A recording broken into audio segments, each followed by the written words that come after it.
Kızım böyüyüb, bəli. Uşaq Bakıda, bəli, Bakıdadır. Hə, uşaqlar.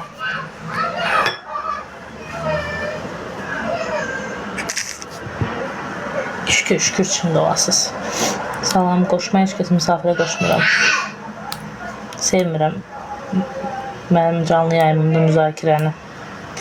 Sən haradasan? Türkiyədə. Turkish. Orada darıxmırsan, darıxıram, niyə darıxmıram ki? Sadəcə məcburam yəni işləməyə. Uşağı göstər. Uşaq Bakıdadır.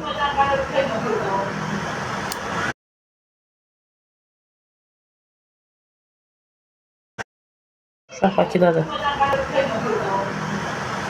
Uşaq Bakıdadır.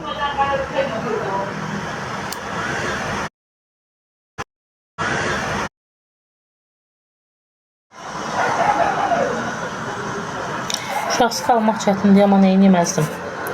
Məcburuq. Lap yaxşı gün olsun.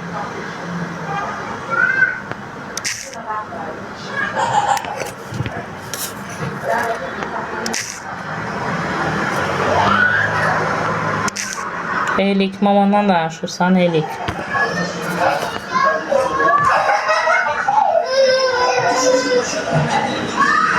Mamam baxır. Onun dağ kimi nənəsi var.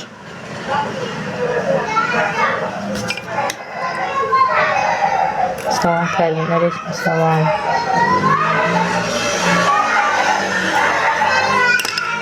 Az yaxşısan Allah.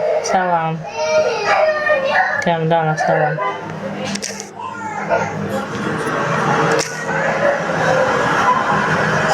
Bəli, verirsədir. Özləri bilirlər, vallahi.